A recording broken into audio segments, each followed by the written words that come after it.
I'm looking at this. Do we not have any sound? It looks like we don't have any sound. What the heck? There we go. Can you hear me now? Good morning. There we go. Good morning, good afternoon, good evening, whatever time it might be where you are. Welcome back to the live stream. My name is Jeff Fritz, and we're going to write a little bit of code today. Today's April 26th, 2019. It's Avengers Day. It's the day the Avengers Endgame is released, but I saw it last night, and it was great. Oh my gosh, it was amazing. Did you folks hear about the guy who was in an accident and lost the whole left side of his body? He's all right. Thank you, Hugo. Thank you for sharing that with us. Oh my gosh. Wow. How's it going out there, friends? I'm on a little bit different configuration today because we're gonna do something really cool. We're gonna raid from here to ourselves. It's gonna be amazing because we're going to do we're going to do a virtual dev intersection this afternoon. So we're going to raid from here to ourselves, and it's going to be phenomenal. I am so looking forward to it because it's a lot of fun being able to do that type of interaction, connecting back and forth between the two shows, and then bringing on a whole bunch of other folks that are going to have a lot of fun with us. I'm just going to double check a couple things in my settings here real quick. I think we're good. So last night, there's my bad joke low point for the day. Your day can only get better from here. I know. And JF Aquino Jr., I hear you. We're not going to give you any spoilers. I will tell you, it's amazing. It's amazing. It has a great ending for all of the original Avengers who very much this is the end of their 4 Avengers movies. Terrific. Very, very great. You enjoyed the virtual dev intersections, great guests and content. Today we're going to have Elijah Manor join us, and we're going to talk about React. For those of you that do enjoy JavaScript, we'll be talking about React. I don't think we'll have too many horses. I think we'll hold back on that while we're working with Elijah. And then we're going to have our friend Lino Tadros join us, and we'll talk about IoT, Internet of Things devices, little programmable devices that you can install and put all over the place so that they can monitor all kinds of ambient things or just interact with out there geographically in the world. I feel like Fritz thinks that is worth spending money on. What is worth spending money on? Help me out, Space Cat. What? And I saw Svava is here. Victory Against Chaos. Oh, yes. The movie is very much worth spending money on. Twice. Go twice. Because the first time, so much happens. So much happens in this movie. You're not gonna catch it all. So go back a second time and see it in 3D. See it in 3D. It's amazing. It is so good. Let's get some music playing here in the background. Then we'll talk about our project today, and we'll dive in. Of course, we're going to listen to music to code by our friend, Mr. Carl Franklin. And today I think we're going to play Judson, I think is the name of this song. There it is. This is music that's designed to get you in the groove, to get you focused on whatever task it is that you might be doing. It'll help you literally get focused, get in that flow, and everything else just kind of fades away. So whether you're writing code, doing homework, or just chores around the house, check it out, mtcb.pwop.com. And let me drop that music command in the chat room. There you go. There's a link to it. Or you can download the app, musictoflowby.com. If you go there right now on the website, you can download 3 or 4 songs free. Each song is about 25 minutes long. It's the same length as a Pomodoro. So if you do the Pomodoro technique, you listen to the song for 25 minutes, and then you stop. You take 5 minutes to get up, stretch your legs, whatever it is that you do to get out of focus from whatever task it is you're working on. Grab something to drink, and when those 5 minutes are up, sit down, play the song again. Really great stuff. Musictoflowby.com. Check it out from our friend Mr. Carl Franklin. Thanks so much for letting us listen to your music here on the channel. C17R says, have a friend who's seen Captain Marvel double-digit times. Double-digit times! That's impressive. All right. I'm afraid of how many times he's going to see Endgame. So we're Om Ganesh. We're talking about Avengers Endgame. We're not talking about it, but we're talking about it. No, we're talking about it. We're not actually going into any details. I'd love to go into details, but we're not going to go into details. The details are amazing. If you see it, you're going to wonder how you can not talk about it, because there is so much going on there. The quality of the movie is amazing. If you've seen any of the 21 movies that came before it, 21 movies that came before it in the Marvel Cinematic Universe, every single movie is referenced in this movie. Every single one. Little parts, big parts, every movie is referenced. It is amazing. If you've seen all of them, you will be so happy.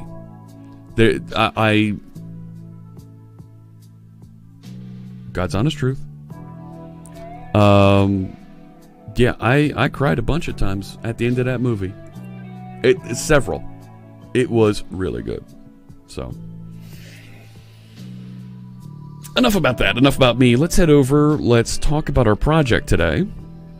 So we've been working with and we've been building a distributed chatbot for our friend Quiltony.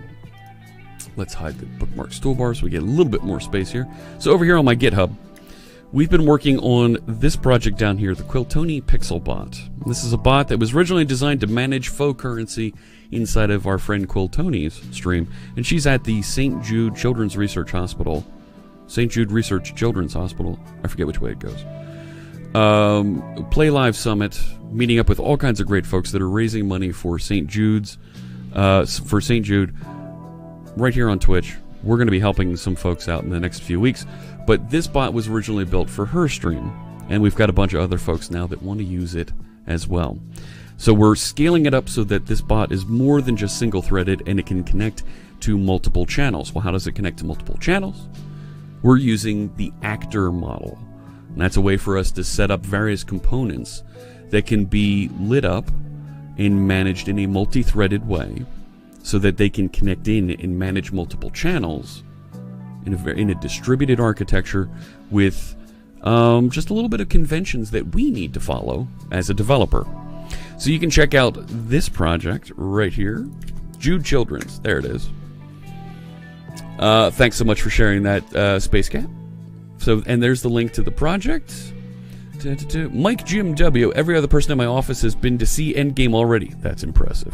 Put Twitch on to drown it out, and it's been talked about here. Mike, we're done talking about it. I won't talk about it anymore. I am wearing my Doctor Strange hat. I'm a big fan of Doctor Strange, mostly because I look like Doctor Strange. The Doctor and I we look similar. Okay. So, ultra proud starting your first Umbraco full-time job on Wednesday. Dennis Peterson Music, congratulations to you. That is tremendous. I'm looking for... There we go.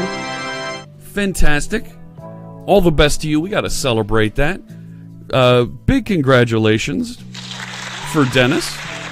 Full-time Umbraco job. That's terrific. All the power to you. They cloned me. No, they didn't clone me.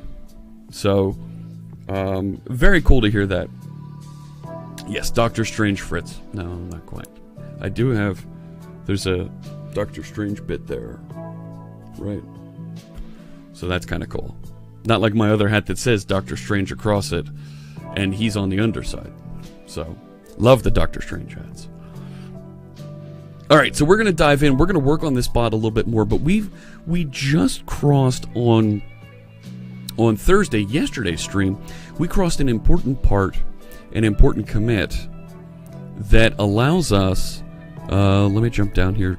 The branch we're working on is this one, Feature Multi-Tenant. A multi-tenant application is one that allows multiple instances to run with different configurations, and it behaves and feels differently for everybody. So we actually completed our first simple command. And this was an important milestone to cross. Let's go over here. And come on, where's my sentiment? Refresh that sentiment. It's not going to show it. Let me see that sentiment pop up now.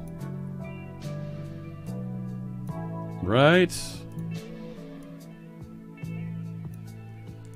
Well, that's now completely wrong. Wow. Now... Okay, now I've really broken it.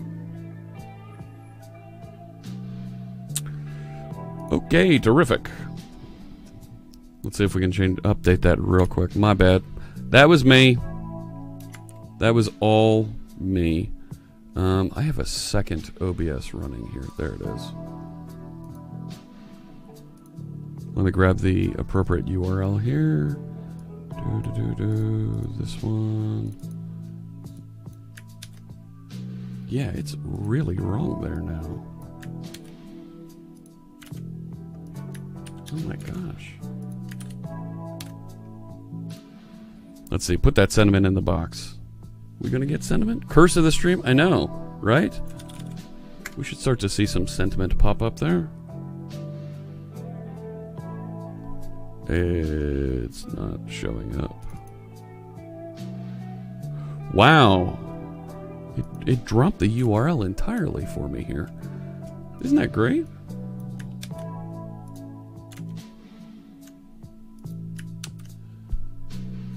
Okay. And I see it trying to refresh.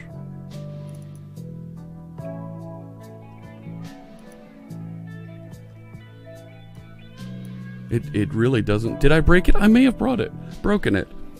Did I break it?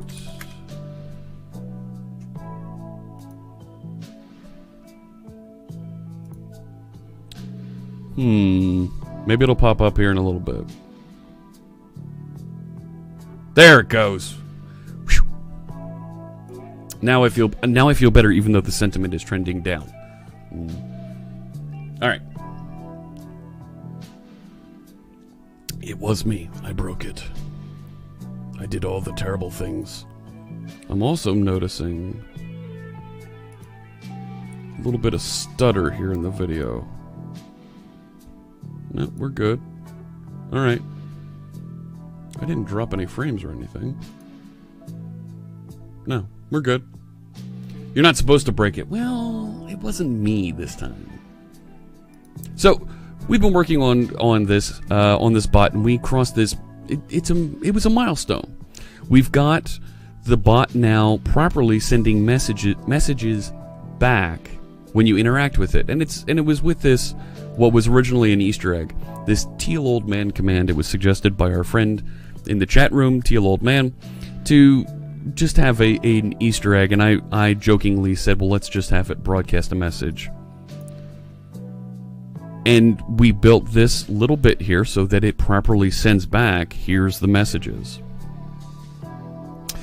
So let's start writing some unit tests to verify that we're properly starting this other command actor, and that it's properly passing messages back and forth and receiving those appropriately.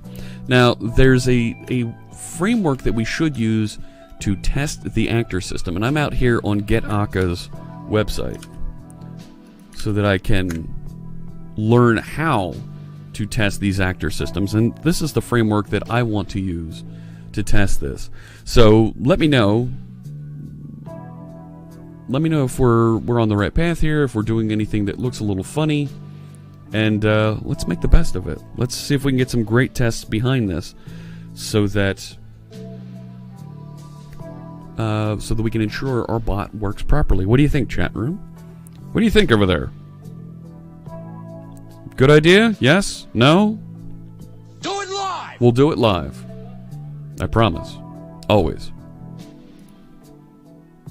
I think chat took a powder. You don't know, but you're excited to watch, says Midnight Tangent Ryan. Okay. All right, Ryan. We'll dive into this. Let's see what we can come up with. So, This, if I zoom in a little bit more, can I get this bar to go away? Can I? That's too far. Okay, so we have a test kit class that contains a collection of tools that makes the common task of...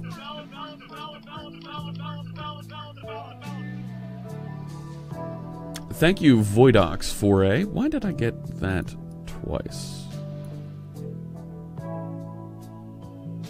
I got that twice for some reason, and I don't know why.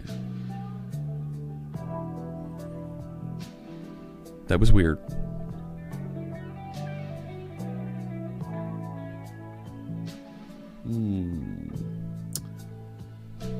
Oh, you know what? I know why. Because I'm over here on this. Ha-ha!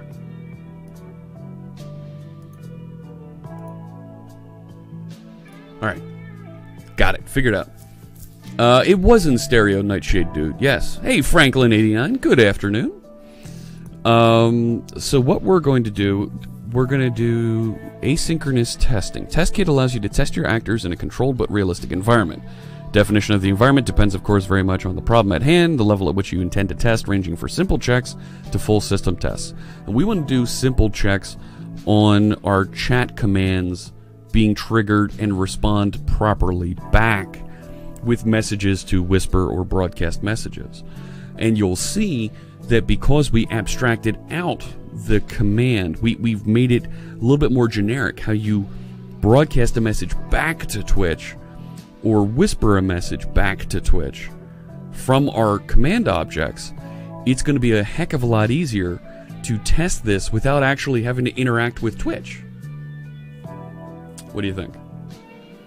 Minimal setup consists of the test procedure, which provides the desired stimuli. Okay. The actor under test and an actor receiving replies. Cool. Bigger systems replace the actor under test with a network of actors, apply stimuli,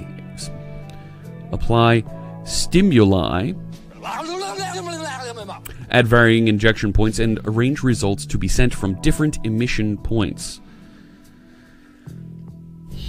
Okay, but the basic principle stays the same in that a single procedure drives the test. The test kit contains a collection of tools which makes this common task easy. So here's some actor, and it's going to receive a string, and say, if it receives a string that's hello, it'll send back world to the sender that sent in this message. So an actor receives messages,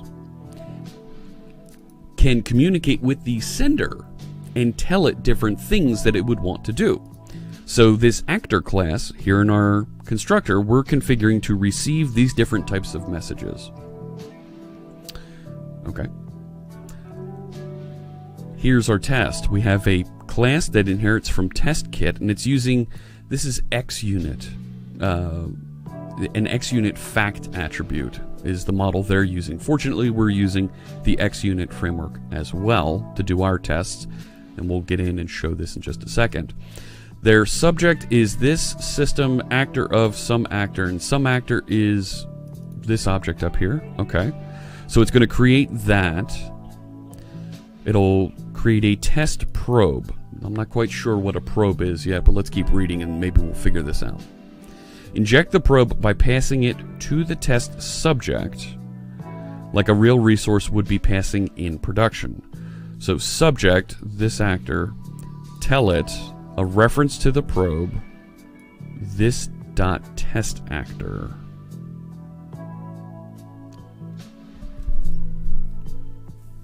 So we're passing in, okay, so what's a test probe? It's an actor ref, I guess. And it expects done. The action needs to finish within 3 seconds. Alright. Subject tell hello, this test actor. This is a demo, would normally use expect. Alright. And this feels a little weird what's going on here. Sounds like an alien abduction. I'm going to allow that. But I want to be careful of that word kinky there, alright? Yeah, it's a little bit of a probe, yeah. Okay, test kit contains an actor named test actor, which is the entry point for messages to be examined with the various expect message assertions detailed below. Alright, so we're expecting the given message object must be received within the specified time the object will be returned. Okay. So I guess these are hanging off of a probe? It's not clear what expect message is hanging off of.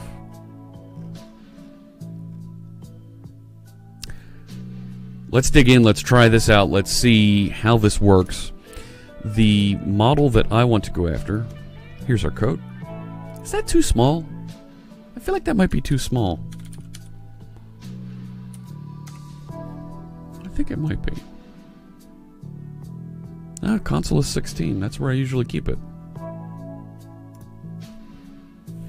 Alright, so let's open the Solution Explorer over here. Too small, says Nightshade Dude. Okay. Alright. Better. That's 18 point.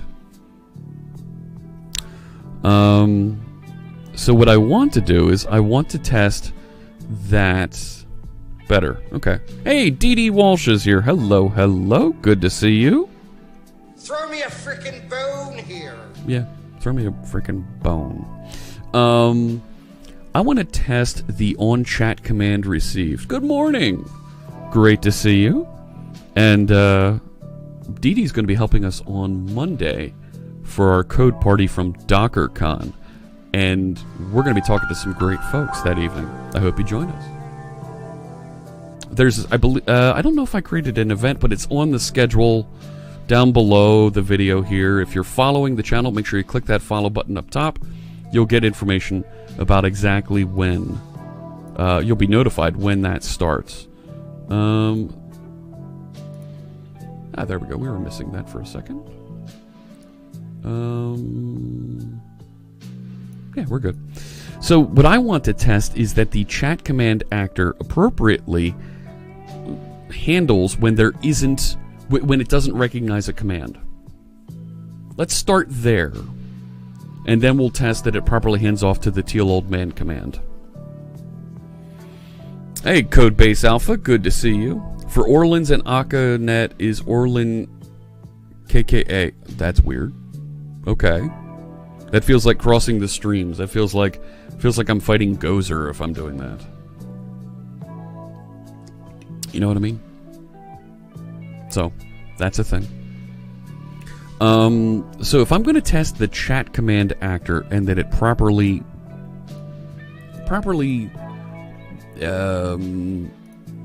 indicates that it's not finding a command to run. So let's head down here to the test project. I'm going to add another folder here.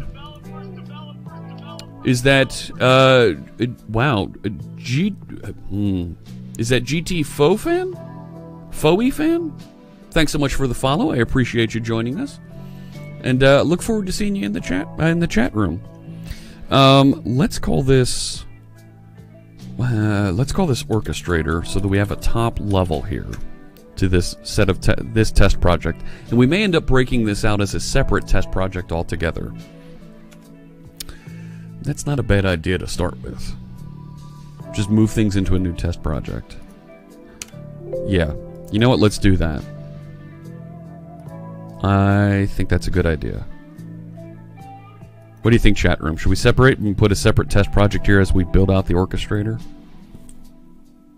I think we should. Just to keep things... yeah, Hugo agrees with me. So let's add a new one here. This is going to be... yeah, console app for .NET Core. Yeah. So I want one of those. Under this, let's call this... I'm going to call this Pixelbot Orchestrator Test. Tests. Yeah. Alright, create that. Okay. So now I have this project. Let's just take a quick peek at it. It needs to be, it's .NET Core 3. I'm going to add to this NuGet package. NuGet package. I have to do it over here. Fine. I'm going to browse and add XUnit. Because I like XUnit. It's fun. So I'll add this one. And then I need the XUnit runner that integrates with Visual Studio. So I can light up all my features here. So I'll go for xunit.runner. And this is just a test harness, the test library that we're going to use to wire up and get us the ability to test and appropriately raise errors when things don't work properly. Now, the Akka test actor system is in Akka test kit. Code Phobia, good morning. Thank you so much for that raid. Oh my gosh, raiders. Let's defend the channel. Exclamation point defend. Let them know we shall defend. We shall not take this insurgency laying down. I need a good video to do this, and I was looking at taking Zombo. Right, we know Zombo. Right, you remember Zombo? Zombo.com. Do you remember this? This was amazing. Right, there's serverless Zombo. Welcome to ZomboCon. This is ZomboCon. Welcome. This is ZomboCon. Yes. Welcome. Welcome. To ZomboCon. Welcome to ZomboCon. You can do anything at ZomboCon. You can do anything. Anything at all. But I think I need to kind of inspire this and change this. The only limit is yourself. The only limit is yourself. That's right. Welcome. ZomboCon. So I think I need something like that for a raid defense video when folks join us. Welcome, raiders. Thanks so much for joining us. I really appreciate that raid. I really appreciate that raid, Code Phobia. Code Phobia is our latest member of the Live Coders team. You can find out more about the Live Coders team. It's 42 different Twitch streamers that write code live here on Twitch. We're friendly. We're focused on education first. And we want to interact and talk with you in the chat rooms. Check it out down below here. You can click on the Live Coders team and learn all about the great folks out there. Thanks so much. Yes, Code Phobia, you are number 42. You are the answer. Not like Allen Iverson, the answer, but the answer to the ultimate question about life, the universe, and everything Twitch is Code Phobia. It's true. Thank you for the follow. Is that Bok Basupuvi? Is that Bok Basupuvi? Nah. Let me know how to pronounce that one. Thanks so much for joining us. Hey, Frank, good to see you. I can't add any more. Yeah, we're at the perfect number. Hey, Fletcher Codes. I need to reach out and... Yes, Fletcher Codes is another one we need to take a look at. And I spelled that wrong. Thanks so much. Yep, livecoders.dev will get you there as well. Type that into your browser and you'll get there. That Clippy is arguing with another saying, it looks like you're trying to defend this channel from a raid. Would you like some help? Yeah, that could be a thing. You are not a number, says Smap. No, you're not. Developers. Yes. Yes. What else is going on here? What did I miss here? Zombo is amazing. Yes. It's quite amazing. You need a rainbow beard Clippy. It looks like you're trying to raid this channel. Would you like some help? That's not a bad idea, Hugo. I like that. I think we can do something with that. You only found out about this a year ago, and it was the greatest discovery of your life. Doing the thing? Gritty? I'm good at remembering your real names. I am. Who is number one? Who's number one on what? Hey, Welsh Ronaldo. Good to see you. Who's number one what? Codebase Alpha. Who's the number one person, the number one invite on the Live Coders team? Well, who does number 2 work for? I don't have that. I don't have that clip. We're going to need that one. All right, I'm going to grab Akka test kit here. So, Raiders, thank you so much for joining us. We're writing some unit tests for an actor model designed distributed chatbot. That's a lot. Yeah. So, I think this is the right one we want because we are using XUnit version 2. So it looks like that integrated properly.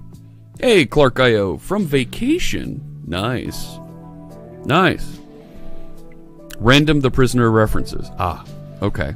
Frackberg, hello. Okay. Me, not old enough?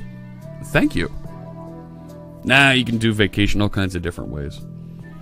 All kinds. Alright, so now I have my Akka test kit installed. I want to add a reference over to the orchestrator project. There we go, we'll get that.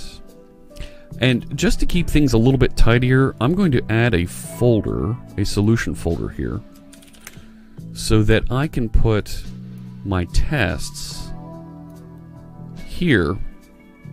And let's add another, you know what, let's do this.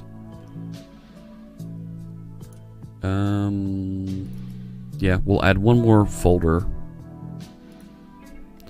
And let's call this source. And I put a 1 in front of it because this is sorted alphabetically. So I'm kind of cheating and forcing it to the top. And I'll push all these projects into the source folder that actually contain the source for the solution. So now I'll always have all of my source code for the project at the top. And then I'll have my tests at the bottom, and I can easily hide the tests if I'm not working on the tests. So, downtime and raining. Raining in Florida? Why ever would it do that? I would never suspect raining in Florida. And then? There'll be lightning. And then? Wind. And then? Hurricanes. And then? Snow? No, no snow. Typically vacation when there is no cell internet connection. I'm weird that way. You know what, Frackberg? That used to be a way that I would vacation. When I was working for a .com, I made it a point that when I vacationed, because I was on call and I was one of the lead programmers on the team, I made it a point that I went camping when I was working for the .com. I completely unplugged. Even if you tried to call me on my cell phone, no reception. I'm in the middle of the woods. And even if you were able to reach me, no internet. Sorry. So, it's a heretic thing to do. Where do people who live at the beach in Florida vacation? Do they go to the mountains and go skiing? Or is it... I know Dee Dee goes skiing. They go on tours. That's what they do. Hey, President Not Sure. Good to see you. So, we're going to start building out some tests here, and I'm going to add a folder here. This is for the chat command orchestrator. Chat command actor. Let's start there. Staycation. Nice. Okay. All right. And I don't really have a program in this. Did I want this really as an app, or do I want it as a class library? I think I want it as an app. And it's even got... right? If I do have properties on this... Can I do this? Let's do this as a class library. Oh, look at that.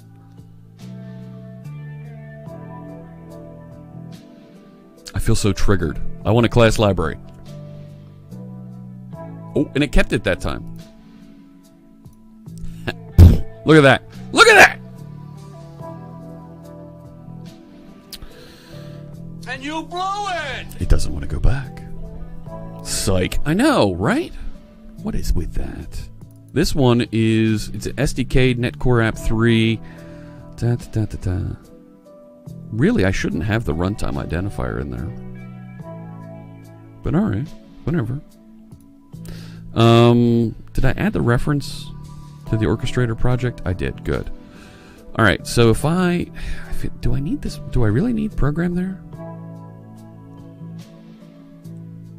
I'd like to get rid of this.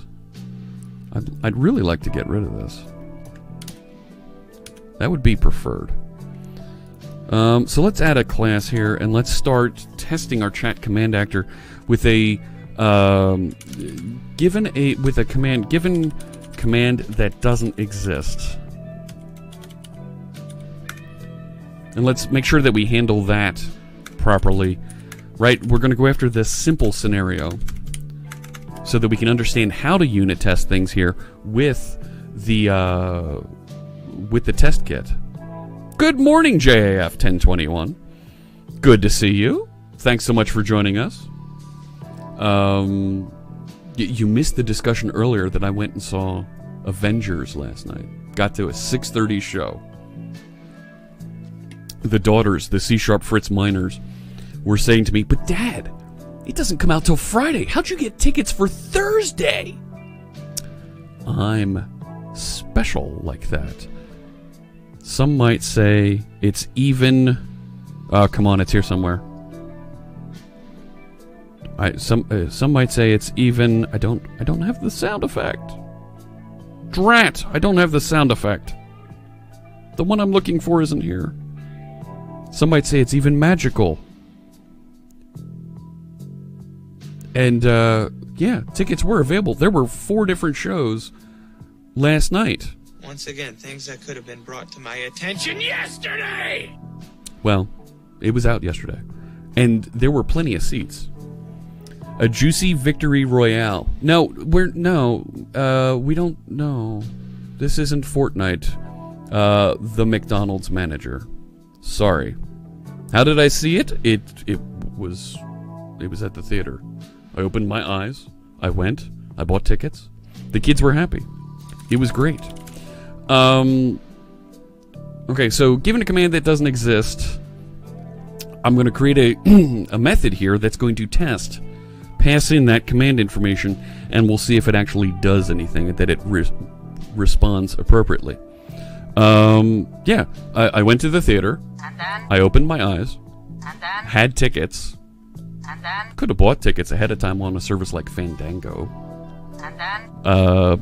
Stood in a really long line for popcorn. And then? Waited. And then? Waited. And then? Preview started. And then? Got my popcorn. And then? Went and sat down and saw the movie, okay? Alright? But I missed all the previews. And you blew it! Yeah, I kind of blew it. Alright. When submitted should so the general context, the name that you want to go for some of these unit tests is kind of the structure given, when, then. And this is a good model to adopt. So that it kind of reads nicely. Given command that doesn't exist, when submitted, right, or when something else, should what? Right, so now I've got this kind of set up, and I can do all my common setup for a command that doesn't exist in a constructor for this. And then I can actually run I did it. And then? I can actually run the tests inside different methods here. So I have a common setup because it is a common given scenario for this test. And then test it appropriately. How was it? Seeing it at 7 tonight, it was amazing. It was amazing. Isn't that why you have kids? So they can stand in line and get the popcorn. Well, Hugo, I don't want to sound overly protective, but at the same time, I'm a dad. I'm not going to have a couple of teenage girls stand around and order popcorn at a movie theater. It was good. It was very, very good. Adam TT222 says so. That's a lot of repeats there. Welcome. Hey there, RJFO306. So when submitted, should whisper, because we're going to test for a whisper coming back, right? A whisper is that private message on chat. Should whisper that command, should whisper command not found? Something like that, right? So this test, and tests in XUnit are decorated with this fact attribute. So we're going to decorate it like that. And that just tells the runner that, hey, this is a test that can be run. So let's turn on our live unit testing feature. This is a feature in Visual Studio 2019 Enterprise Edition. And it'll run all my tests as I write code. This way, this continuous testing experience will give me some quick feedback as soon as I break something, or I build something that works great. Your mileage may vary. Why does it say external? Oh, that's right. There's a weird thing here. I'm going to stop the tests, and I'm going to clean up. All right, there's this persisted data that's hanging out here. I want to make sure I clean out so that... There we go. Yeah, okay. Okay already. I'm clicking OK. I want... Well, that's still open. That's weird. Cool. So now, when I turn back on the tests, live unit tests start. So, can somebody do me a favor and clip that last minute or so from where I had the external group up top there? And I'd like to actually submit that as some feedback to the team. And they'll receive that and they'll get some information that they can use to help run these tests, help clean this up, make it run better. So I told it to run, and I've got nothing here. We turned on live unit testing. Here we go. Updating projects. Good. So when it's running things in the background, you can kind of see it over my shoulder here, right there, right above my thumb. It's running these tests in the background outside of Visual Studio in another process. And it's going to bring those in and output information here. Now, of course, Pixelbot Orchestrator tests, that's where we're working here. Of course, it ran successfully. We've got the green bit here. Rob Gibbons now hosting the stream. 15 viewers over there on Rob's channel. Thank you for the host, Rob. We really appreciate that. Actually, there are some Raiders coming over. Welcome, Raiders. Thanks so much for joining us. My name is Jeff Fritz, and we're writing a little bit of code and learning about the actor model today and unit testing it. We're writing some unit tests here. Thanks so much, Raiders, for joining us. Thank you, Rob. Is Rob still here with us? I saw when Codephobia jumped over, they were hanging out here for a little bit. Is Rob with us? Did Rob make it over? Might be waiting for the commercial to go through. Thanks so much for joining us, Raiders. Yeah, there's a defend from Rambling Geek. Thank you. We shall defend with Gritty. Yeah. And I think you're right. We do need to defend. Maybe we have a random thing that says, with the paperclip guy, it looks like you're trying to raid our channel. That's not a bad idea. Tell you what, if you're interested in building that, the source code for the defend command is available on my GitHub. Check it out. You can write a pull request easily, and we'll review and accept it here on the channel. Eduardo Miguel 2109, thanks so much for the follow. I appreciate you joining us, and I look forward to seeing you in the chat room. And actually, Fletcher Codes, there's a hype command you can execute. There you go, and we'll get some hype from the Fritzbot like that. It's not... I had a different hype on the other machine. Hey, Glenn Stevens, good morning. Oh, cool. Thank you, Hugo. Is that what we're looking for? Is that a good clip of showing kind of that external thing appearing here? External. Oh, that's right. There's a weird thing here. Very good. Awesome. So here's what we're going to do. And this is I think extremely valuable to be able to show and share with the Visual Studio team. And I'm just going to take a second to do this. There's a little button up here in the corner. You see it there? It says send feedback. Great stuff, Hugo. Thank you. I'm going to report a problem. It's always good to let them know when you see something that doesn't feel right. The Visual Studio team is monitoring this developer community. And it's their job, actually, to respond to these things. See, look at this. Under investigation, CodeLens disappears in some files. Cannot run .NET exe. This is triage. It's in somebody's bucket, and they're taking a look at it. So, closed for lower priority, fixed in its pending release. Nice. Nice! So, I'm going to type in here, live unit testing, external, right? Fails to build, copy not always working, does not work with multi-targeted, stack trace, no. No. So, let's report a new problem. Live unit testing shows an external project. until I clear out temporary data.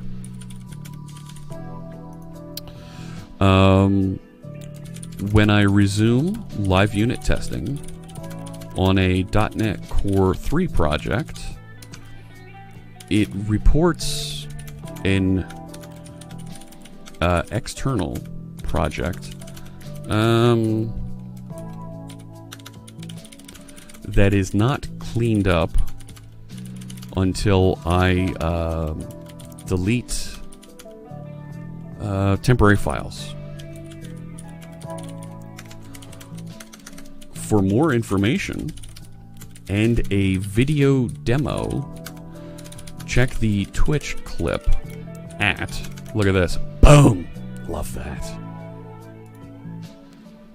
Include a screenshot? No. I don't need to attach files because they've got the link. Summary, no screenshots, blah, blah, blah, because they have the link. Look at this. Okay.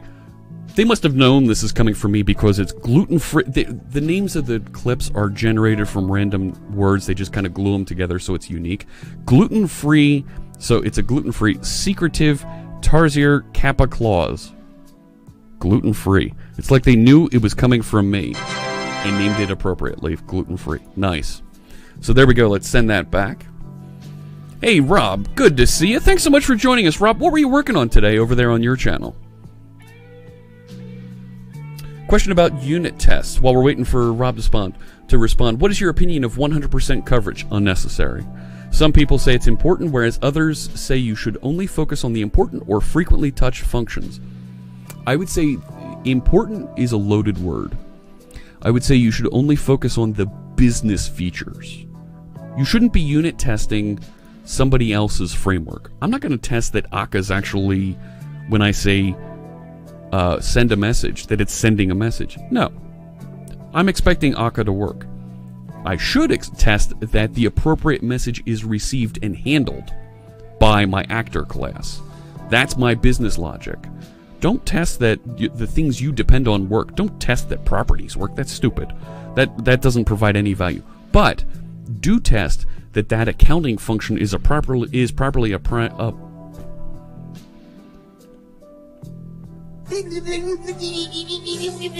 But do test that accounting function is properly applying the correct tax rate.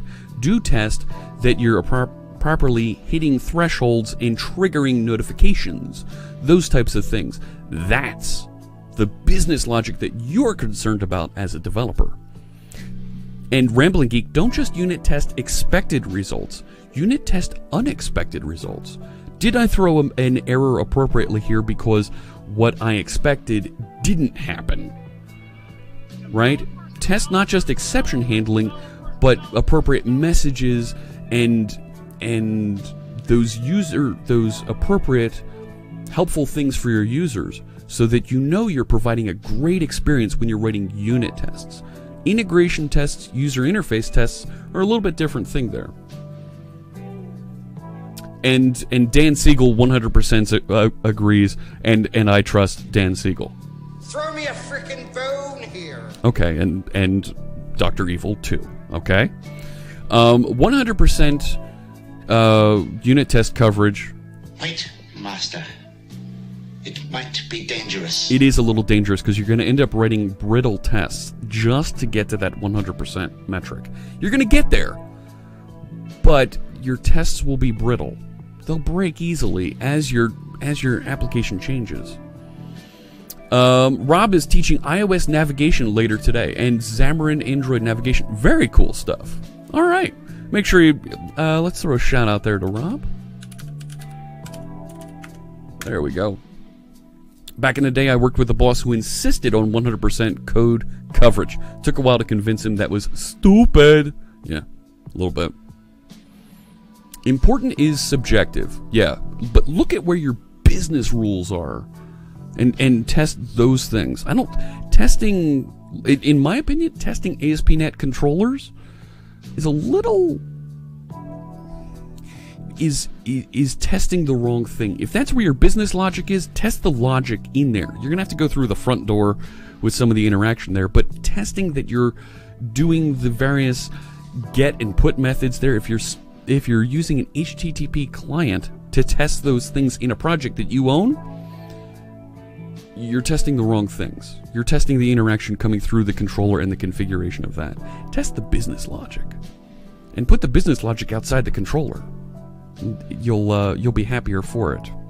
All right, let's go through this. Let's actually get back into when submitted a command that doesn't exist. Should whisper command not found. So first off, let's define a command that doesn't exist. So let's command that doesn't exist, and we'll make that command, let's call it test command that doesn't exist. It doesn't matter what it is, it's that it's not a thing inside the project. Mr. Demon Wolf is now hosting us. Thank you, Mr. Demon Wolf. Be gentle. Okay, we've got thank you comments there in the chat room, and there we go. I was going to say sentiment is dipping. Come on now. Using HTTP client to test would fall into an integration test or an end-to-end. Yes. Integration testing is important, but it's different than what we want to do as we're building, as we're writing our code. All right. Hey there, Mr. Demon Wolf. Mr. Mike Jim says, I work with the mind of test the behavior you care about at the lowest level in the code. It is behavior you care about. That's a great point, Mike Jim. Points to you. That is a very good point. Where's my points? I don't have points on this. It's not here. Oh no. And now I feel shame. Yep, that button doesn't work either. Oh. Because I'm on a different configuration today, some of my buttons aren't here. Yeah. Wrong Stream Deck. I know. I copied over my Stream Deck settings and I lost some of my configuration. Ugh. But yes, test the behavior at the lowest level it is, where you can verify that it is the behavior you care about. So this is the command that doesn't exist. I'm going to set up a constructor here. I'm going to use the snippet for that too, so that we can create what's going to be passed into the chat command actor. Not just the channel configuration. We need to pass those in. But this on chat command received args. We're going to create those. So let's say args. Yeah. Equals new. Those on chat command received args. So two things. I'm going to control dot here so we can get the Twitch lib client events. So that's a thing. So it knows how to work with those. And I'm going to create a read-only field of those arguments. And we're going to start to fill in what these things are here. Command?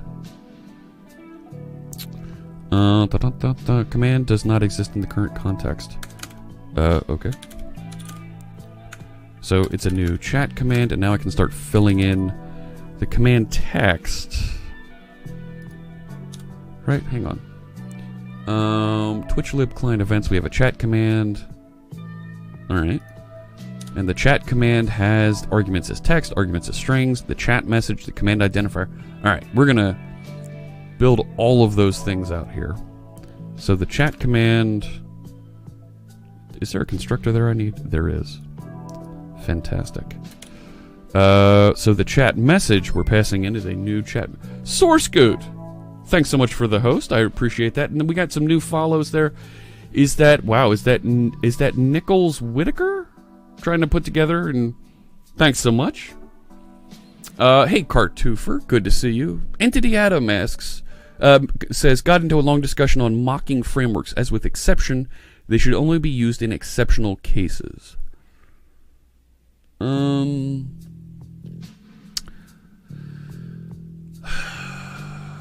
I think mocking does come into play when you want to eliminate, when you need to eliminate those places that are going to, that you don't want to depend on.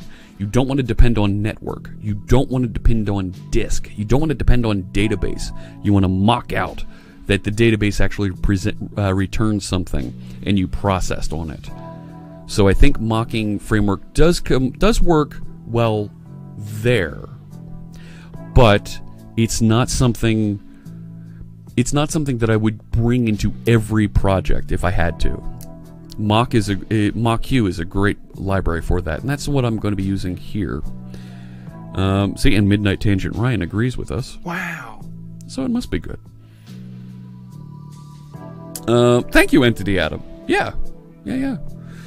Do what you will. Not entirely happy with the phrasing, but glad to yeah, I think that's a good message. Maybe that's something we can kick around. If it's something you want to discuss further, you want to take it offline when I'm not broadcasting, check out the Discord server down below.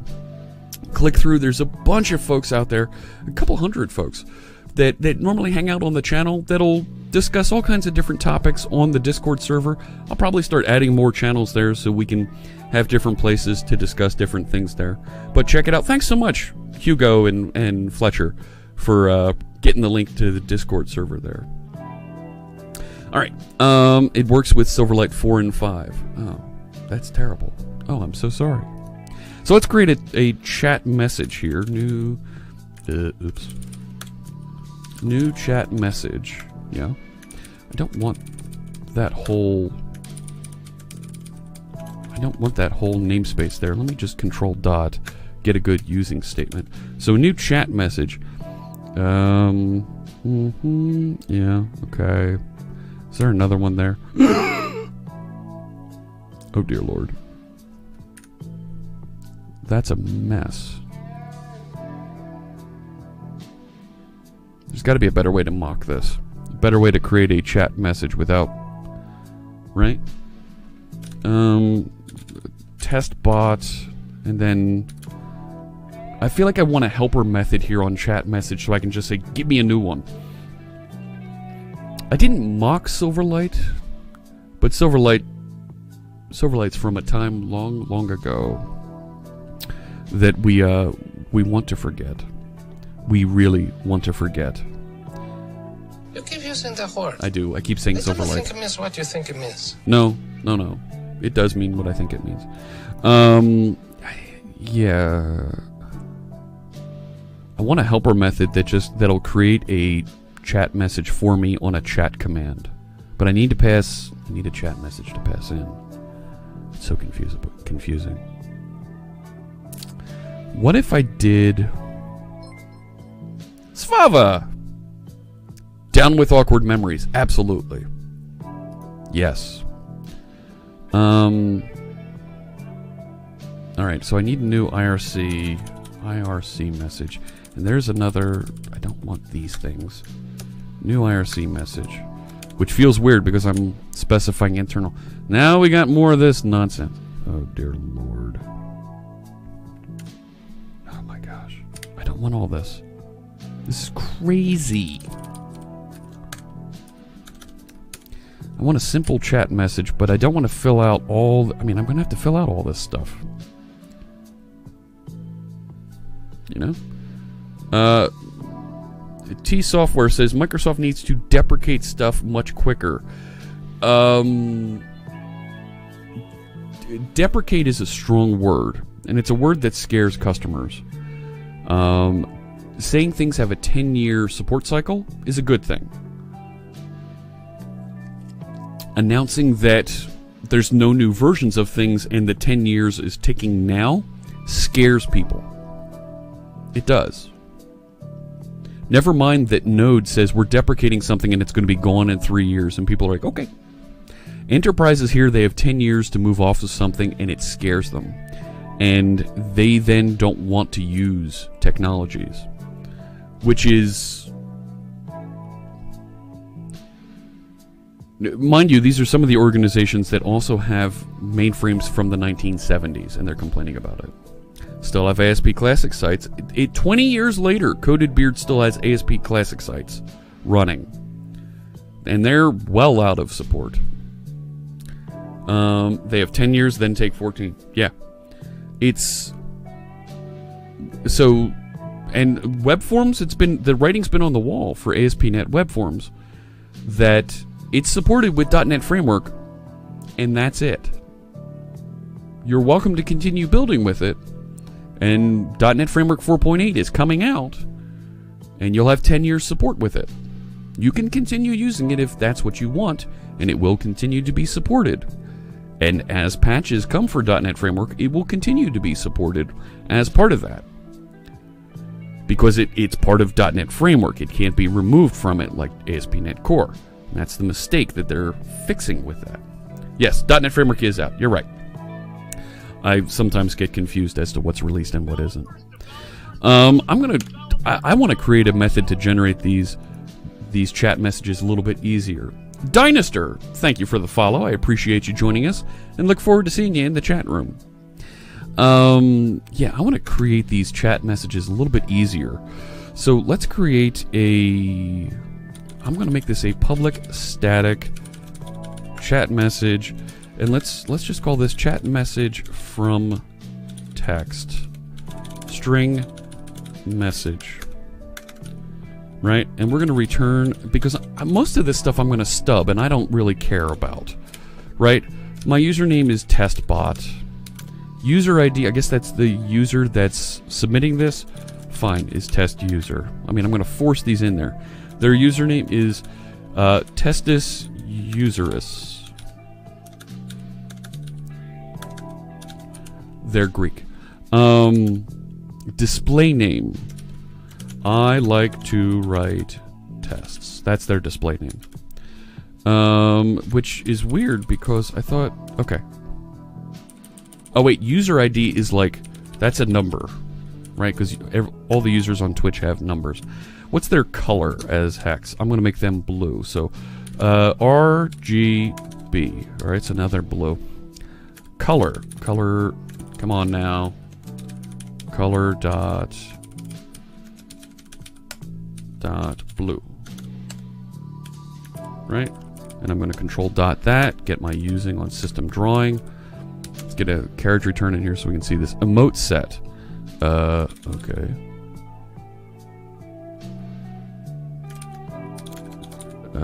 Whatever. I don't know what that is. Emote set data string message. Okay.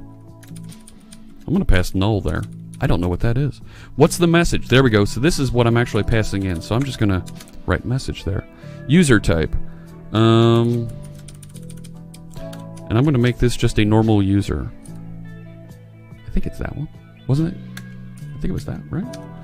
I'll make this a viewer that's saying this. Channel. Test channel. ID. I don't know what ID is, and there's no help text here, so I'll just put, make this the ID. Maybe we'll find it sometime later. Is it a subscriber? No. Subscriber month count, 0. Room ID. The room ID. I'm not really testing on those things. I use my username as to do comments. That way I can blame myself for not making things. Okay. Sure. Builder will be fine. I like big data and I cannot lie.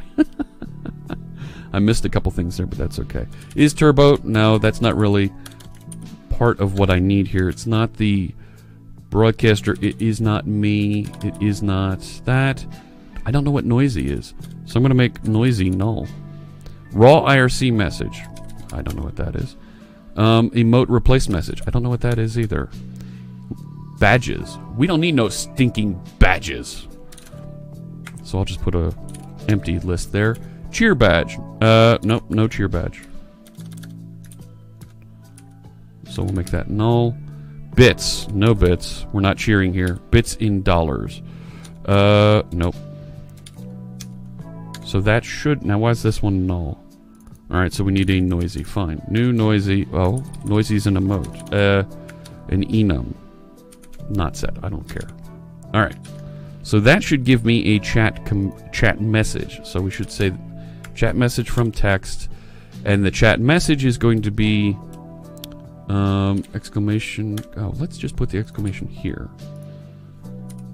And we'll say command that doesn't exist.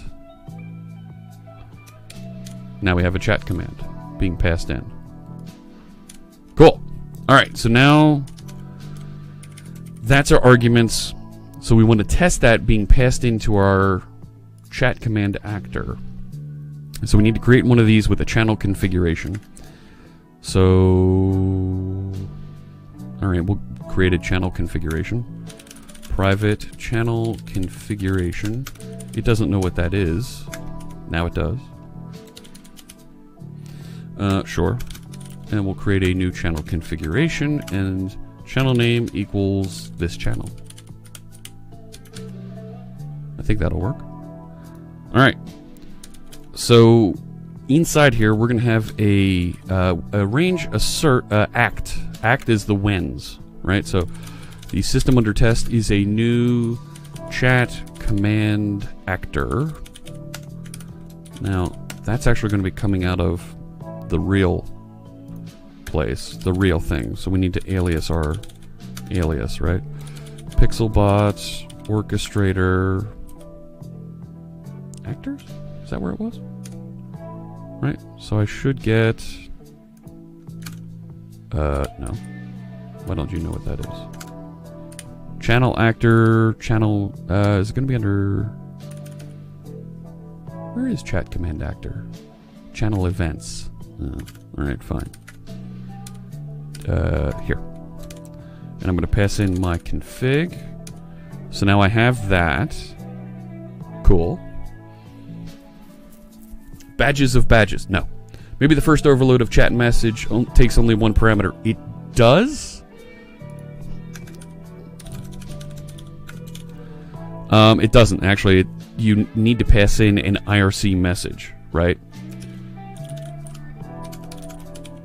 And an IRC message takes in a bunch of other parameters.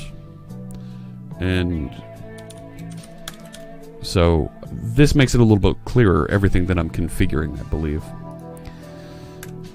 So now I want to...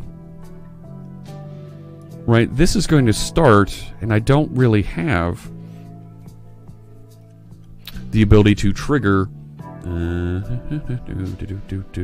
I want to send a message into this with these arguments, right? Because I'm using that actor model. So to do that, to send that message in, so it looks like we should actually do this. This sys actor of, but I need to pass in my configuration. So that might get a little weird. Let's try this syntax. So instead of using it like that, I'll do this. Core, channel events, chat command actor. Okay, so it knows what that is. Doesn't know what... Okay, I need to inherit from test kit. Spell it right, Jeff. And I'll control dot, get my using statement. Okay, cool. So this non-generic method cannot be used with type arguments. You make me sad. I need to pass in the props. So now we need those props. Ah! Right, and remember, we did this with the chat command actor so that we could generate the properties for this. No, we didn't. We didn't do it for this one. Remember we did this where we did this right at the end of the day on Thursday. We created there it is, in the channel actor. So this is the class that actually manages the interactions with Twitch. We created this static props command so we can always generate the properties with the appropriate configuration for this class right next to it. So let's do that. Let's make this available here, not channel actor. This is channel chat command actor. Chat command actor. So now I've got... Yeah. That's right. Hey, Lily Hazel, good morning. And all required, no default or optional. Yeah, Hugo, it feels a little clumsy in that API, but that's how it works. So we'll work with that. We'll make it better. We'll hide it. We'll hide some of that yak shaving. We'll hide some of that where we don't need it. So I don't need this. I'm not in there. I'm in this given. So now I'm going to pass in some props, and it's going to be core, channel events, chat command actor, props, and then that config. Haha, look at that. And the name. I don't care about the name. Alright, so I've got an actor of chat command actor, right? That's what this should be. Well, it's an iActor ref, but it's the chat command actor. Okay, that's fine. Because as we were talking about over the past few days, when we get into the actor model system, the actor model system only sees these iActor ref objects, and it doesn't really care about it. So I'm seeing that this isn't building quite properly, this project. Let me quick do a build here and see what the errors are coming out, because I'm getting these exclamation points up here in my test explorer. Why is it telling me that? This should be running properly and showing me something. Well, nothing's actually being done yet here. Alright, I get it, but I should at least get a green indicator there that, oh yeah, see it? But it's not actually, why does it say excluded?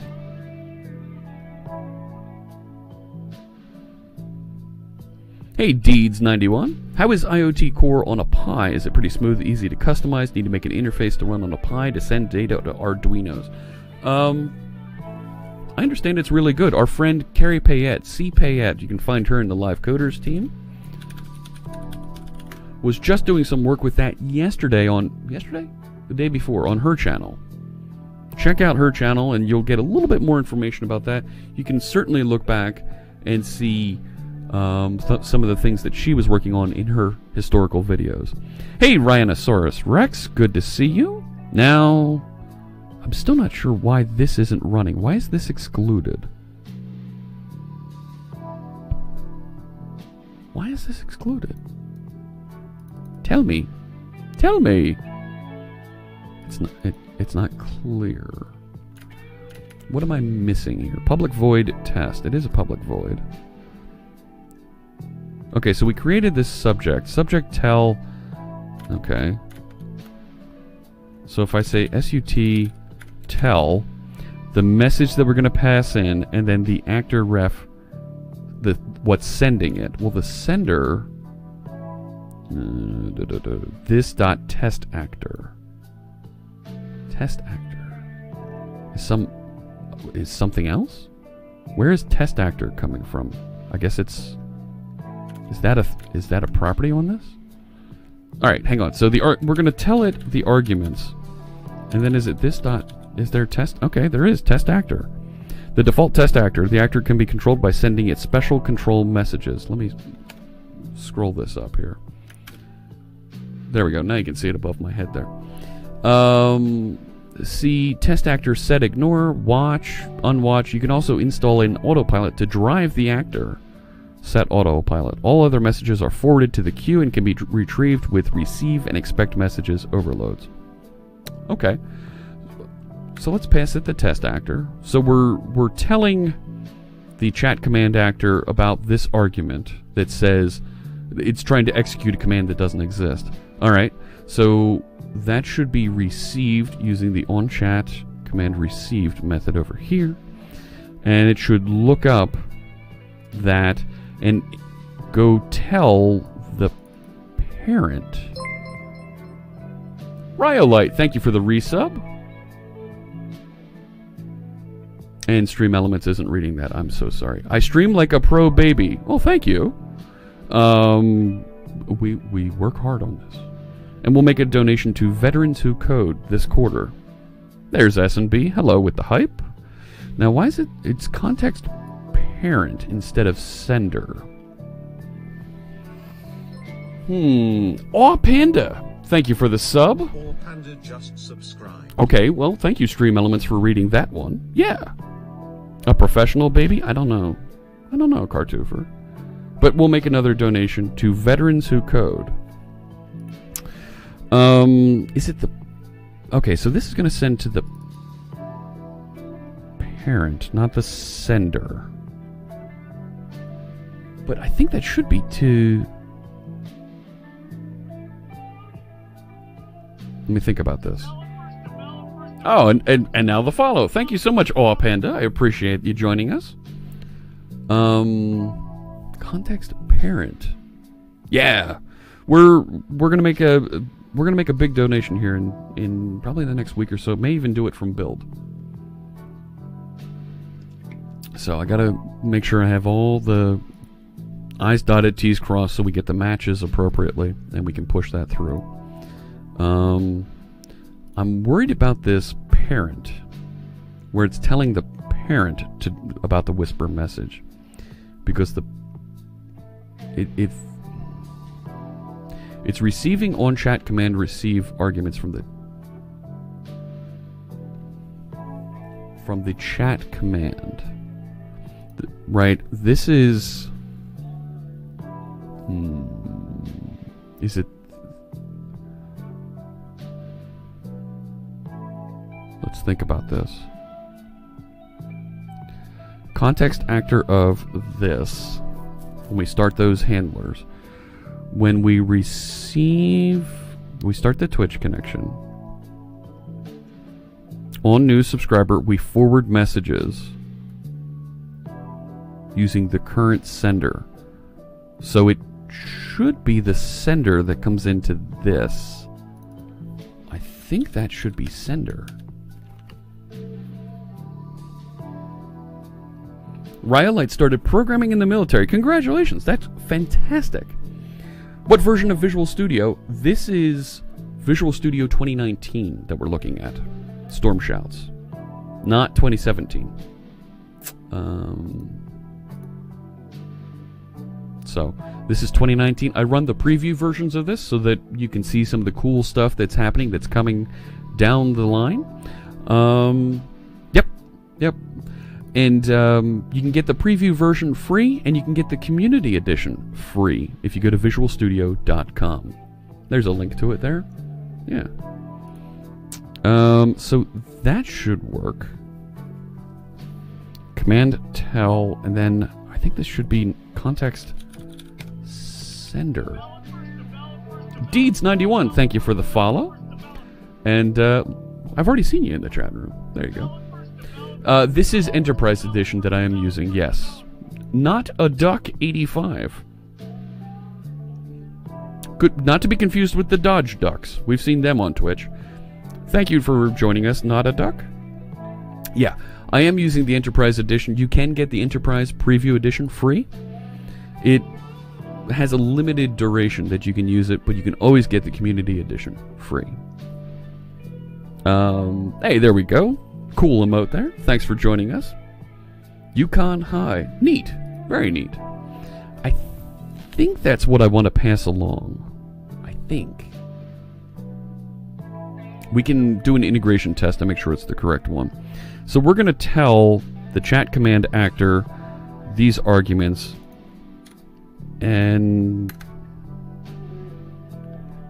then we want to inspect that the test actor received back a message that says, oh, this isn't a whisper message that says this isn't a valid command. And I don't know why this is saying it's excluded from live unit testing. This doesn't feel right. Hey, Fret, yeah, good to see you. Nice duck, Nightshade. Yeah, this feels weird. Why is this excluded? Right? I mean, that should run at this point, and I should still get green here. There, right? Everything turns green when it passes successfully. Yeah. So now I should be able to take. Got to prep for a stream. Take care of Rhyolite. Have a good one. Not a library. Okay. Then I guess we need to make this a library, huh? But this one isn't a library either. Wrong one. Solution Explorer. I don't need that Server Explorer. Go away. Solution Explorer. This one, Net SDK, Net Core App 3, Win 10, is packable. False. This one is a library. I don't need either of those. Right, so I mean, yeah, it's still Net SDK, Target Framework. I don't really need a runtime identifier for these. But, I mean, okay. Tell you what. Let's bring those over. And let's get rid of this. I'm going to copy that. Cut that so that it's just out there. And yeah, it's like it's not doing anything. Is that just the one test, or are there others in the project being included correctly? I haven't written any other tests yet. Right, if we write another test here, public void foo. Assert true. And let's put a fact decorator on that. And that's being excluded as well. So why are they being excluded from unit testing? Feels weird. Something's not right there. Did I restart it? We can. Alright. Test, live unit testing, start.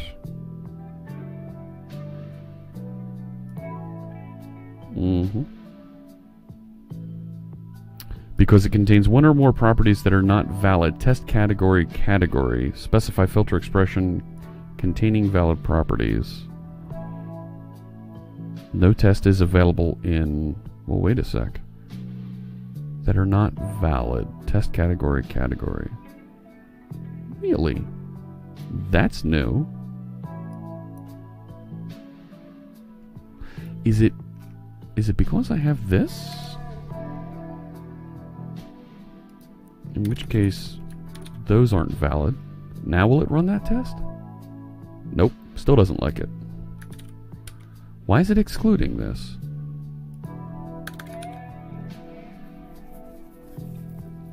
Testers test, yeah. Restart the live runner. So I did. Right, and it's coming through and doing these, but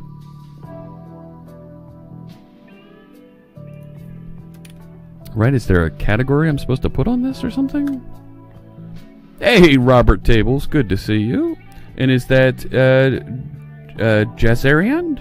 Welcome.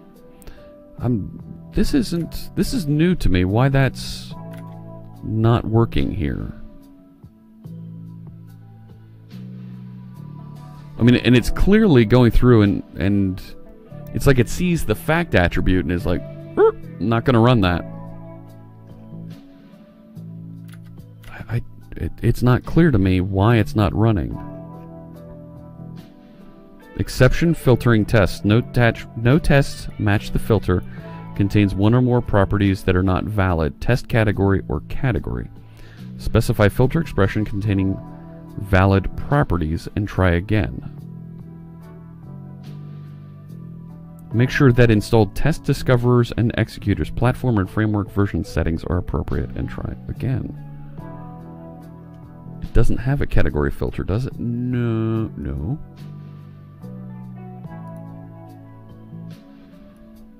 No.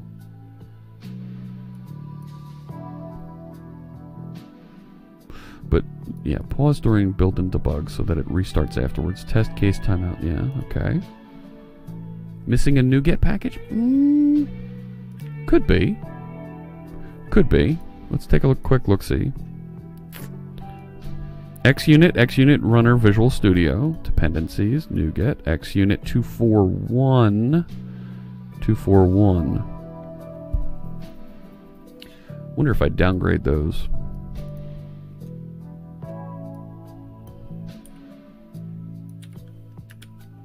Wonder if that changes anything. Restore completed. Nope. Still excluded.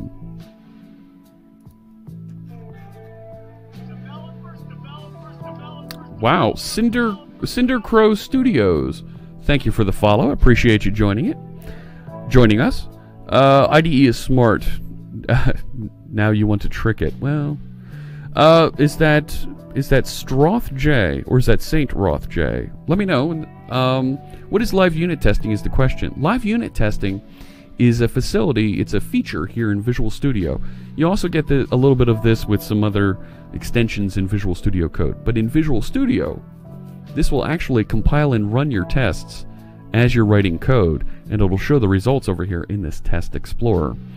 And we get this little glyph here on the side that shows us what tests actually execute and cross that line of code. And it says covered by 0 tests. So I'm not quite sure. See, now it's running all, even though I told it just to run these, it's running the tests down there too. That's weird. That wasn't expected. Any assembly redirection going on? No. No. None of that. That would be a violation.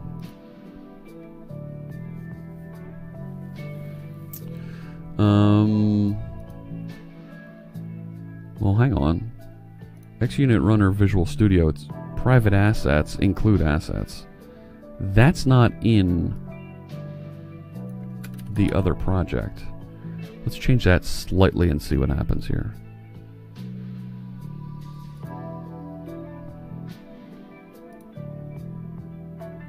Okay. Output from tests, from live unit testing. No. Specify filter expression. It's like it's filtering it out, but we didn't create a filter. You know what? I hate to say this, I'm not going to get bent out of shape on this. Where is it? There's a button here. Is that it? Yeah, run tests after build. So I'll just build and it'll run it. Restart Visual Studio. You know what? I'll give that a try. So let's close Visual Studio, restart it. So I've got lots of Visual Studios installed. That's how you can tell I work on the team. Multiple Visual Studios. It's a good thing to have many Visual Studios. Akka.net test stuff applying an assembly level filter. Could be.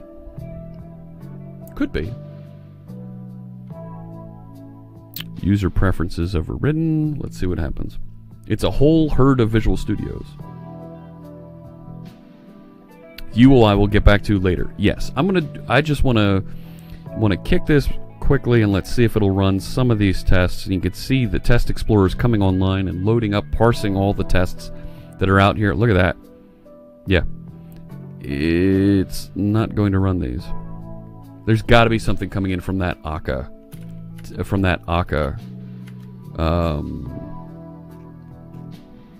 Akka test kit project.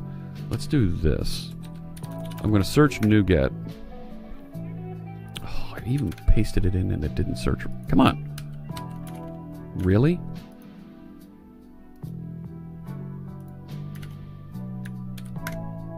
There it is. And I grabbed this one, Akka test kit 2. Maintenance release for Akka 1.3, blah blah blah blah blah blah blah blah blah blah blah blah blah. Okay.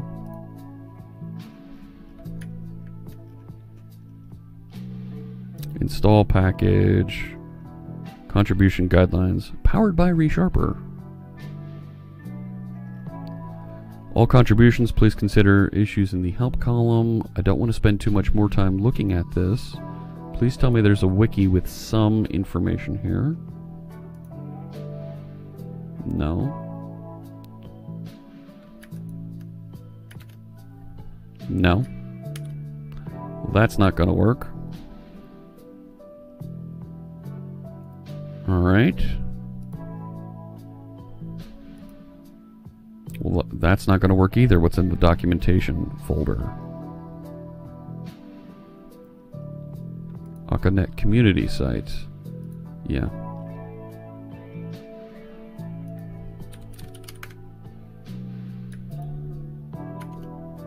Test kit, XUnit assertions. Several common assert patterns used. Oh, what's over here? Akka XUnit live unit testing. Let's see if there's somebody's complaining about this.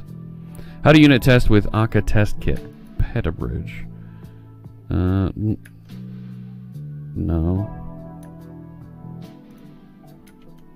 I don't want to go too far with this. They do have a Gitter room. I don't want to spend time in a Gitter room asking questions while we're broadcasting. Test fixture when using NUnit. XUnit, XUnit 2. Well, I'm not really...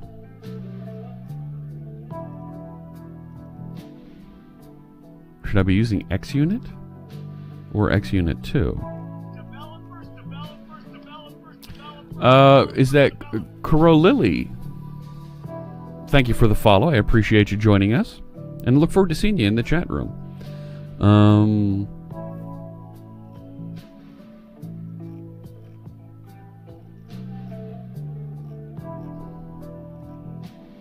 I guess?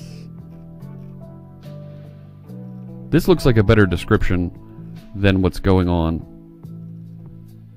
Parent-child relationship, supervisor strategy. Where's the live unit testing? No. Expect a message coming back. Okay. You've used it before a while ago, didn't get around to doing tests with it. Sadly, some of the docs are really good. The rest, yeah. And that's okay. I get there's, you know, some issues with that. So if I say, can I say test actor now? Right, so I want to, okay, identity tell, create user with valid info, expect message. So I can just say expect message? No. Expect message. And I'm expecting a whisper message because you executed something that didn't occur. Is there a way for me to inspect it? Ah, there's my assert. Okay. So if we say message, right? So in this syntax, it's an action where I'm passing that in, and I'll do my assert here. Okay. So I would say assert true message dot. Oh no. What is message is a whisper message. Well, why am I getting this like it's a task? It's a whisper message. Right? Whisper message is my thing. Oh, look at that. I'm on Twitch Lib client models. I'm in the wrong whisper message. Rats. Alright, so I need another alias, another domain alias here.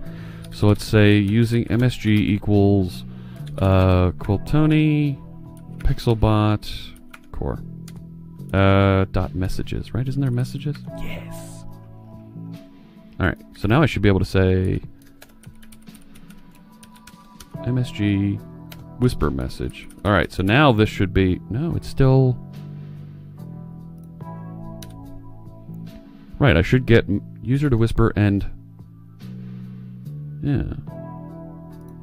So it knows what that is, but I'm for some reason getting stuff on a task. Alright, take care, Rhinosaurus Rex. Have fun with TypeScript. Why am I not getting the right object coming out here? Right, that's clearly coming off of this namespace. I feel like my...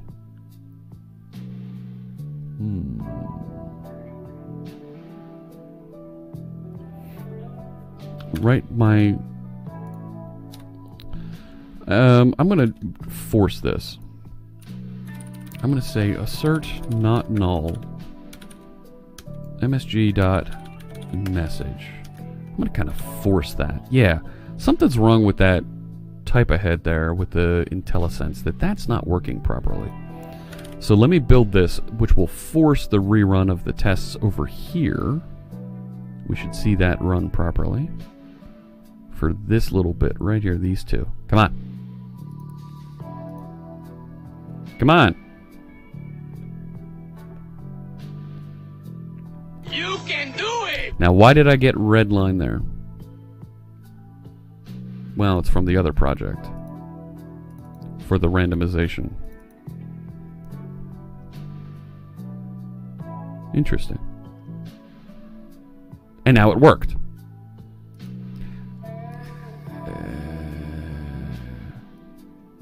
Okay. So this did properly for this command, right? The message was not null. Good. Let's keep inspecting that. Yeah, sure. We'll check that. Message dot. See, it's not giving me the appropriate username here. I wonder if I close this and reopen it, if it'll like reparse it and I'll get nope. It's got the wrong type of head there altogether. You know what I'm going to do? I'm going to report a problem.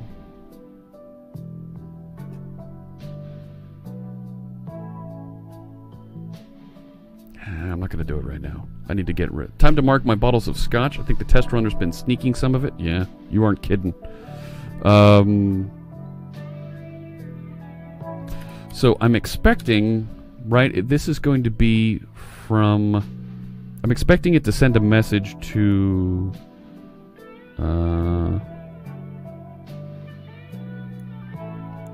right, this one is username. Let's make this test user, and that's their, this should be testus userus. They're Greek. And it should send it to test. This is always all lowercase. So it should send it to test user. And the actual is going to be the,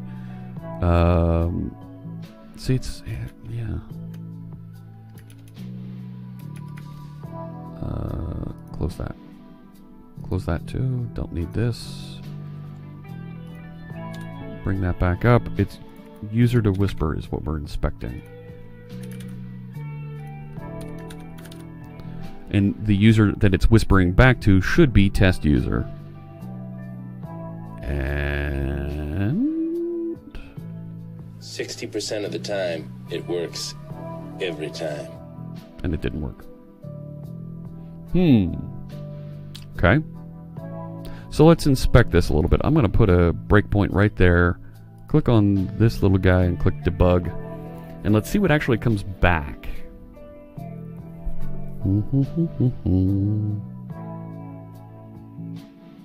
There we go. So the message that comes back is a whisper message object. Unknown command. Test command that doesn't exist. Use exclamation help to get a list of commands. So good. But it doesn't know the user to whisper. The user to whisper is coming through as null. That's weird. Let's take a look at the arguments here. Let's see what's being passed into that. You're not gonna let me put a watch on this, are you? Add a watch. Nope. This keyword is not available in the current context. Oh my. Says it you! Why don't you think that's a thing? Yeah, I know. I want you to stop now. Let's debug this. This worries me that this Test Explorer is gyrating like it is back and forth. Feels weird. Feels very, very weird.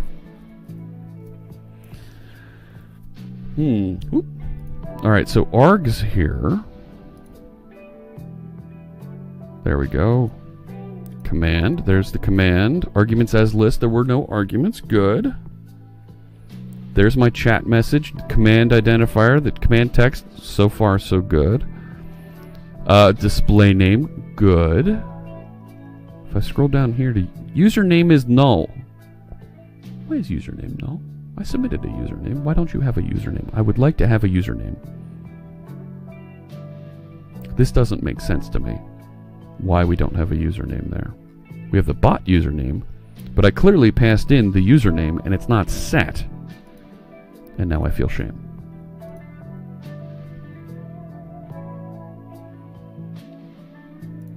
Alright. I'm going to take a look at this here in the chat message. And I see there's a question there. Can I explain the actor stuff in the test again? Yes, I will do that in just a second. Username. Protected set.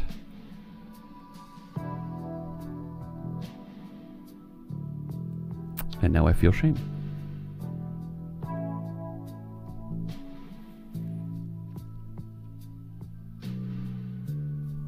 I got an idea. Let's do this. Private class now. Sure. Test chat message. Chat message.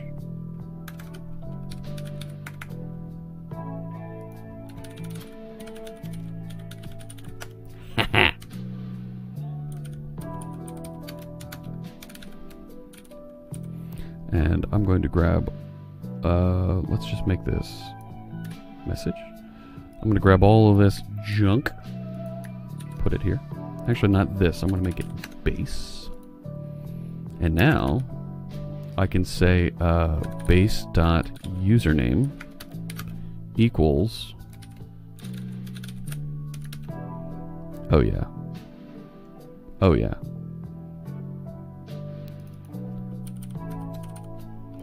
Return new test chat message. Oh yeah. Look at this. Oh, it's so good. It's so good.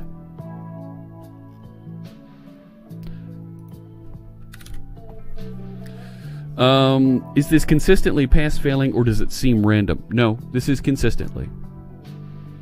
It's not properly passing that username in. There we go. Now I've got the username matching. So the question from S&B was, can I explain a little bit about the actor model and how it's working here in these tests? Sure.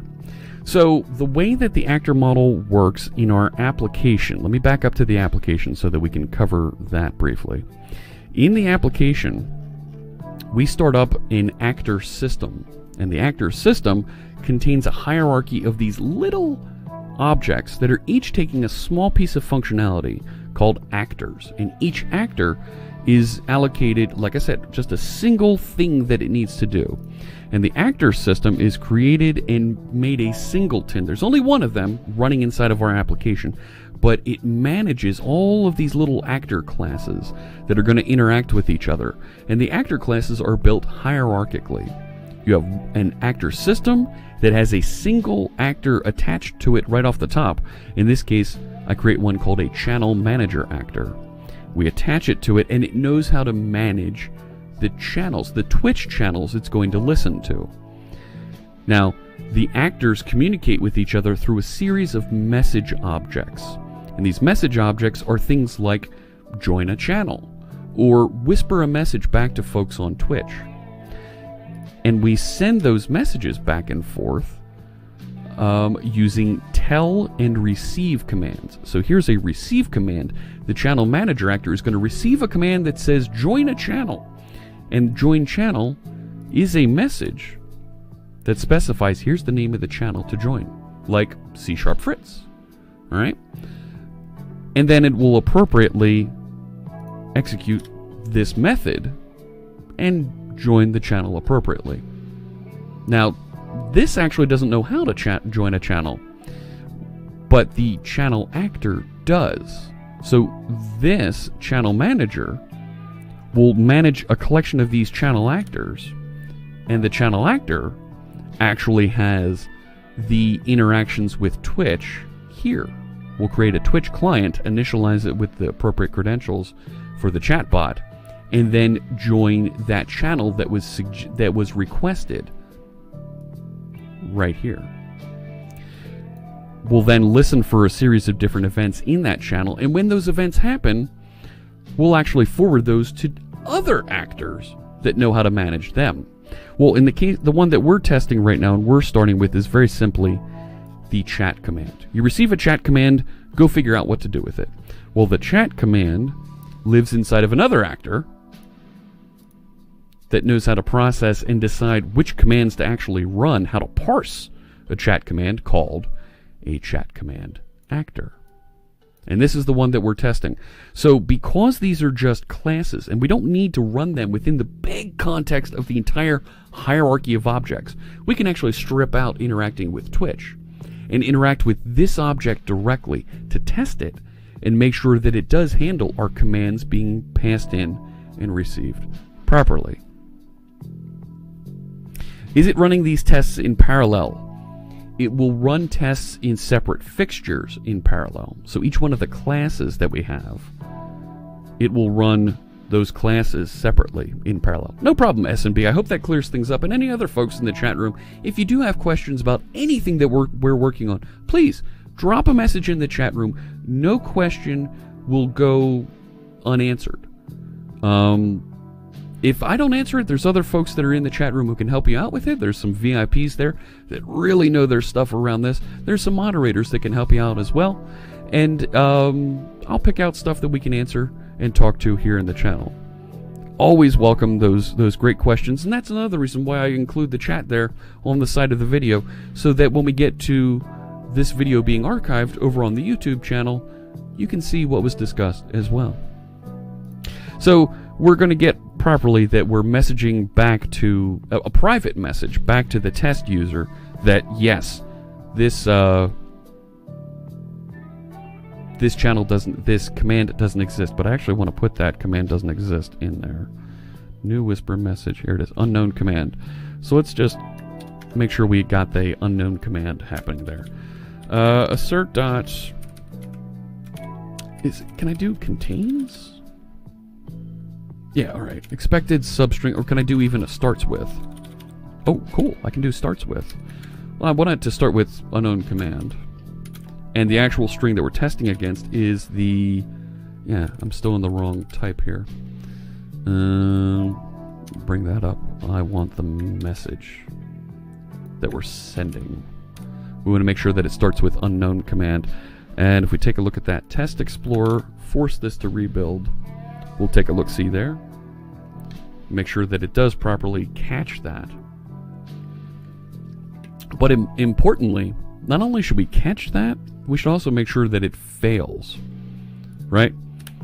We know that it doesn't start with an underscore. So if we tell it to rerun that, this should come back. We should have a red block there that it didn't start with. There it goes. Expected underscore unknown command, but it actually came up with something else. Good. So we've verified that our test is properly working. Terrific.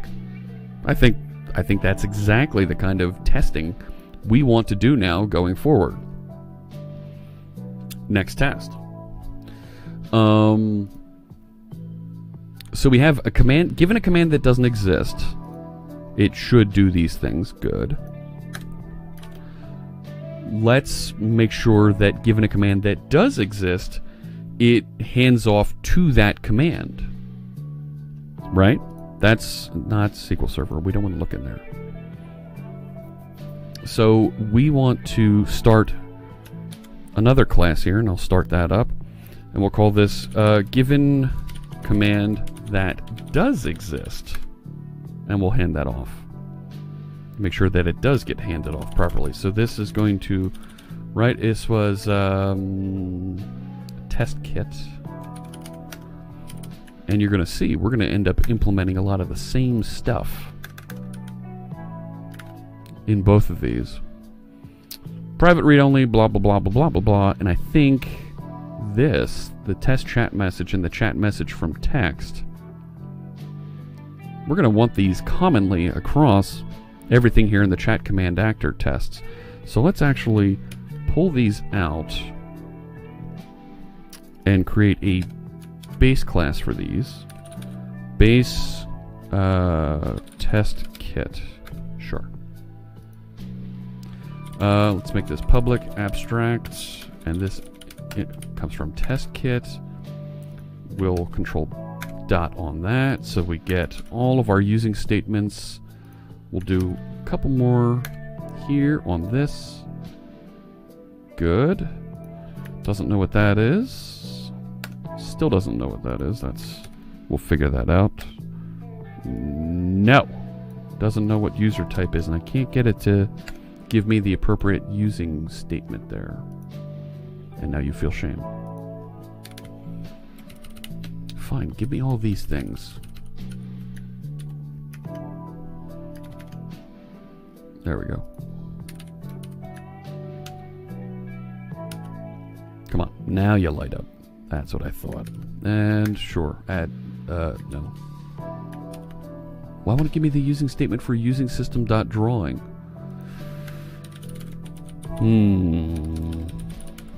Strange things are afoot in Visual Studio.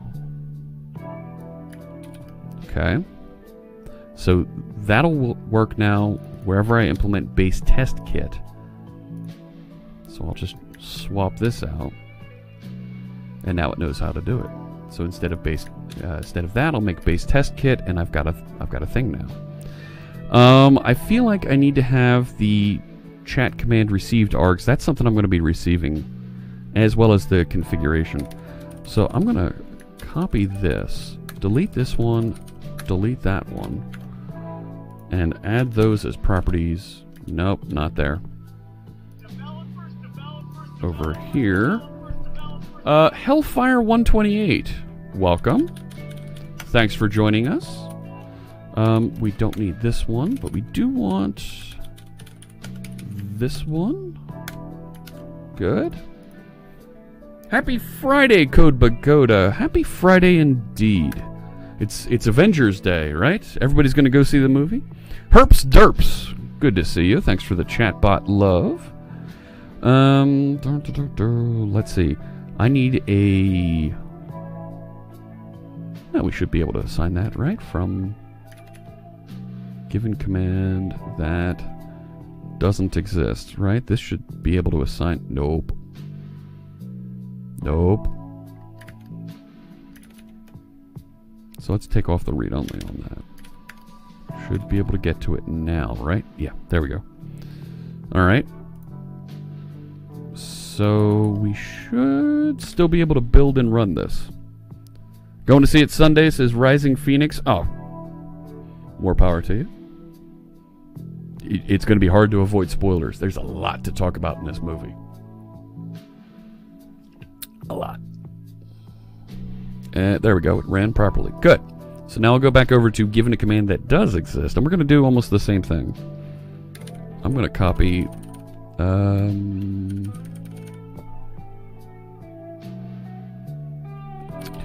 I'm going to copy this, the construction with those arguments. New chat command, chat message from text, and we know the chat command old man does exist. They do exist! Right, give me some of those. Feeling good about that. And we're going to do almost the exact same thing here. When submitted, should whisper, not command not found, but should broadcast. Okay.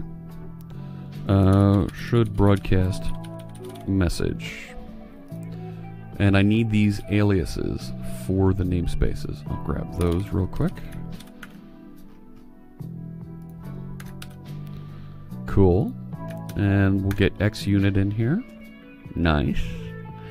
Alright, command actor props, tell it this. I expect a broadcast message. There is no user to whisper. But the teal old man command that comes back, this should fail right now because the message doesn't start with unknown command.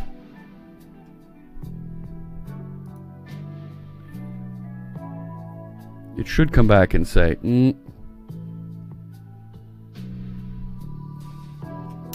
there we go. Unknown command, there we go. It should start with, right, the appropriate stuff from our teal old man command. There's Sismus. How's it going there, buddy? Let's grab this. Fossils with the resub. 6 months. Very cool. Very, very cool. Thank you so much for that. And that'll put you into a blue hat. And I'm going to change this so it starts like that. So this is our Easter egg simple chat message. And it's still not doing that live unit testing here. It feels weird. There's something going on there that I don't know about. And I think that'll complete our little bit of unit testing we wanted to do here to make sure that the command actor is properly starting up and handling these things properly. fantastic. And it's not going to show us because I don't have live unit testing working properly. But I've got my first set of tests in here, my simple tests, to make sure that the command actor receives messages properly, hands them off to another command when there is another command, or if it doesn't know what the command is, send a message back that says, I don't know what this is. Go figure it out. Here's how you get the list of commands. And we'll need that help command later. So let's wrap up here. Let's get this thing. Oh my gosh, I don't have my Mario music. I need the Mario music. Gotta bring up the Mario music. Hang on. Let me go to the Mario music and then we'll wrap up here. Oh my gosh, I don't see the Mario music. There it is. There we go. Let's start that. There we go. Alright, so we finished our unit tests here. Let's get this checked in. And I don't have a command prompt open. Let's check this in real quick. So I will go back over to the project. Is it still playing the music in the background? It is. I told it to stop. Oh, you know why? I know why. There it is. Now it's stopped. All right. Let's go back to that Mario music. So we added a bunch of projects here. Well, we added a project and a bunch of tests. So let's add that project back in here. Pixelbot, orchestrator tests. There we go. And I'm going to commit the rest of this. Added first orchestrator tests. And now we've got some validation that this is running properly. There we go.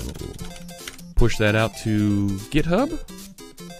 And there we go. Everything's updated.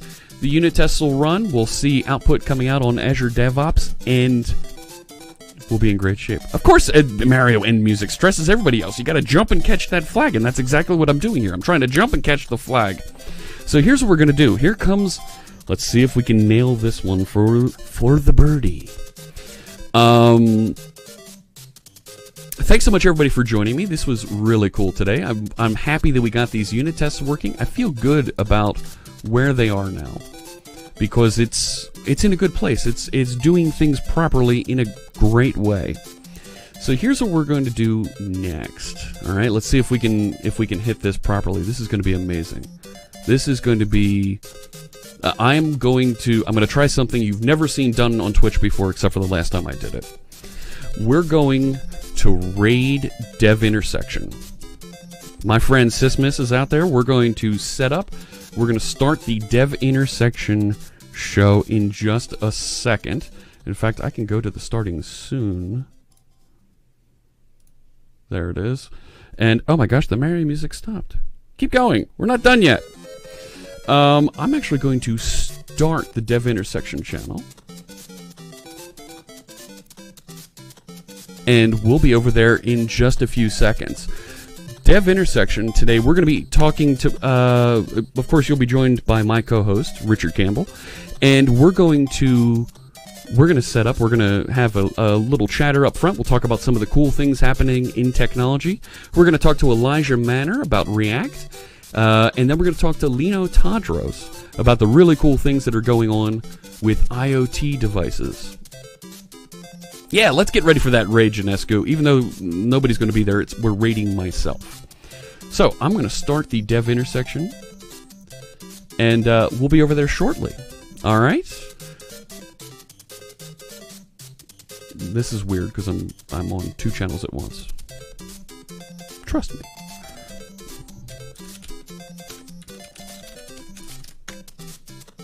There we go.